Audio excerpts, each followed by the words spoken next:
le troisième lien est un élément central de notre programme. Et puis la position a été prise par le Conseil des ministres en juin dernier avec l'analyse multicritère du choix du meilleur corridor. C'est le corridor central. C'est nécessaire de bien prendre le temps pour analyser la situation. Et pour l'instant, Mme Fréchette est en train de s'inspirer, de prendre possession complètement du dossier. Laissons-lui le temps encore quelques jours, elle va nous revenir.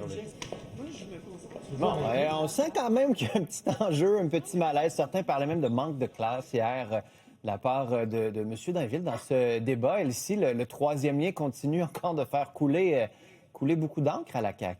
Ben oui, c'est comme si on a dans un condensé ce que la CAQ a vécu depuis 7 ans et demi, là, donc les tergiversations, les hésitations. Mais quand on regarde la séquence, la position de la CAQ était claire depuis juin.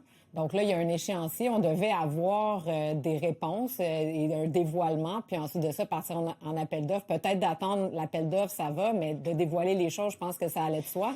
Mais si on prend la séquence, je sais qu'il y a bien des gens reprochent à M. Drainville d'avoir été peut-être un peu, de vouloir catégoriser inélégant la manière de faire de Mme Fréchette. Mais si elle n'hésite pas sur sa position sur le troisième lien, il n'y a pas le ministre Julien le lendemain qui dit « Ah, ben là, on ne peut pas déposer parce qu'on n'a pas la décision de Mme Fréchette. » Puis il n'y a pas la réponse de M. Drainville. Donc, elle a le droit de se poser une question quand même. Oui, mais les autres ont le droit de dire que pourquoi elle se pose une question si c'est la position claire du caucus et du Conseil des ministres. C'est elle qui défait.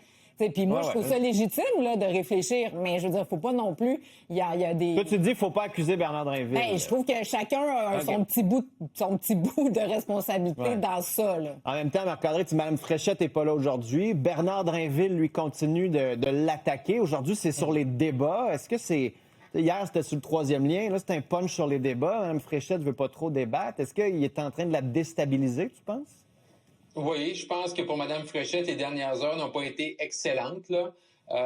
Et M. Drainville est en train justement de créer ça. Puis c'est remarqué dans son discours dimanche à Lévis. Moi, j'ai pas besoin de consulter, tout ça. Il veut vraiment créer un contrat. C'est ça la politique. Et les gens à la CAQ, Philippe Vincent, il faut falloir qu'ils se rendent compte que c'est ça une course à la chefferie. Puis c'est doublement encore plus ardu quand tu es au pouvoir. Là. Et Mme Fréchette, elle a le droit de consulter. C'est deux ex-ministres qui étaient autour de la table, qui étaient peut-être pas d'accord avec les mêmes décisions. Mais hier, M. Legault, lorsqu'il a dit tout le monde à la CAQ est pour le troisième lien, et les deux candidats aussi, M. Legault, malheureusement pour lui, n'avait pas à faire ça, ne doit pas faire ça. Une course à la chefferie, là, les gens qui se présentent sont souverains. Après ça, tu peux attaquer et dire « Hey, un consulte trop, l'autre consulte pas assez, je suis pas d'accord, je suis pour... » Puis je comprends que c'est difficile à gérer quand tu sièges, quand tu es le gouvernement, mais c'est ça une course à la chefferie. Et je pense que tout le monde dans le caucus est en train de l'apprendre assez durement dans les dernières heures. Et je trouve que même leur course est trop longue. Là. Puis certains vont dire elle est courte, là, mais elle est longue, puis ils vont trouver ça long, et ce n'est pas fini. Et quand tu es Bernard Drainville qui tire de l'arrière dans les sondages, ben tu dis je vais y aller pour le tout. Et M. Drainville veut se forger l'image d'un politicien qui sait lui où ce qui s'en va versus sa collègue. Après ça, on peut être pour, on peut être contre, mais c'est le jeu présentement d'une course à la chefferie. Est-ce que Antoine-Christine Fréchette n'aura pas le choix de plier puis de faire un autre débat? Bien, j'espère. Ah, t'espères? Oui. Oui, moi aussi, je pense que ça serait bien.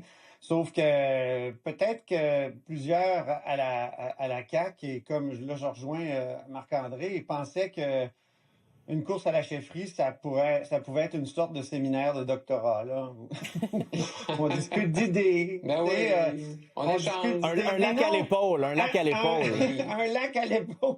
Non, mais sérieusement, une course à la chefferie, là, c'est ce qui se rapproche le plus des combats d'arts martiaux mixtes. Là. En politique, c'est ce qui est le plus dur, les courses à la chefferie. Les Georges Saint-Pierre, là. C'est Georges Saint-Pierre avec les oreilles en chou-fleur, là. Non, mais c'est vraiment, vraiment dur. Et M. Drainville, il en a déjà vécu une. Il a peut-être été trop doux dans celle qu'il a vécue, puis il a dû justement se rallier au plus fort. Et là, il a décidé de frapper, mais ça veut dire qu'il ne pense pas au lendemain. C'est-à-dire qu'il ne sera pas là. S'il perd, il ne sera pas là. Il ne se présentera pas. Il va dire, ben, la chef n'est pas sûre sur le troisième lien, tout ça, donc moi, je débarque. Il va aller rejoindre Éric Duhaime? Ben non. Non. OK. Pas.